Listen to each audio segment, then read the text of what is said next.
Power star Pawan Kalyan ఇప్పుడున్న చాలా మంది హీరోయిన్స్ తో సినిమాలు చేశారు. కాజల్, సమంత, శృతి హాసన్, తమన్నా, కీర్తి సురేష్, కీర్తిరెడ్డి, ఇలియానా, శ్రేయ, మీరా జాస్మిన్ ఇలా చాలా మంది కథానాయకులతో ఆడిపాడారు. సీనియర్లలో దేవయాని, రాశి, రేణు దేశాయ్, అమీషా పటేల్ వంటి హీరోయిన్స్ కూడా ఉన్నారు. వీరిలో చాలా మంది ఫేడ్ అవుట్ అయ్యారు.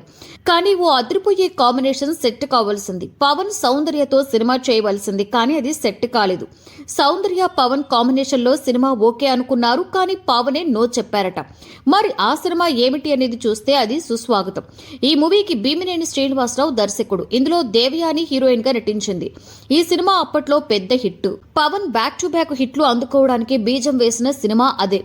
ఆ తర్వాత వరుసగా ఆయన విజయాలను అందుకున్నారు. తిరుగులేని స్టార్డంతో పాటుగా పవర్ స్టార్ అనే ట్యాగ్ ని కూడా సొంతం చేసుకున్నారు. అయితే సుస్వాగతం సినిమాకి మొదట అనుకున్న హీరోయిన్ సౌందర్యే అట.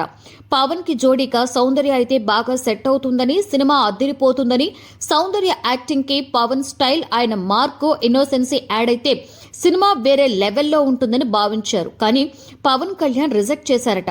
సౌందర్య అద్భుతమైన నటి. పవన్ అప్పుడప్పుడే హీరోగా ఎదుగుతున్నారు. ఆమె ముందు నటిస్తే తాను తగ్గిపోతానని, ఆమెతో పోటీపడి చేయలేనని చెప్పి సౌందర్యని వద్దు అన్నారట. సౌందర్యతో సమానంగా తాను చేయలేను అని స్పష్టం చేశారట. ఎంత చెప్పినా కూడా వినలేదట. దీంతో చేసేదేమీ లేక ఆమెను తప్పించి దేవయానిని తీసుకొచ్చారు. దేవయాని తెలుగు ఆడియన్స్ కి తెలుసు, కానీ అంతగా ఇమేజ్ లేదు.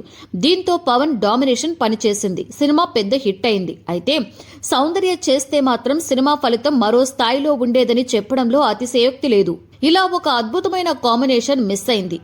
ఈ అరుదైన కాంబోలో సినిమా పవర్ స్టార్ ఫ్యాన్స్ ఎప్పుడు చూసుకున్నా కూడా మంచి పీస్ లా ఉండేదని, స్పెషల్ గా నిలిచేదని చెప్పడంలో అతిశయోక్తి లేదు. ఇక రాజకీయాల్లోకి వెళ్లిన పవన్ ఇప్పుడు ఏపీలో ఎమ్మెల్యేగా గెలిచి డిప్యూటీ సీఎం అయ్యారు.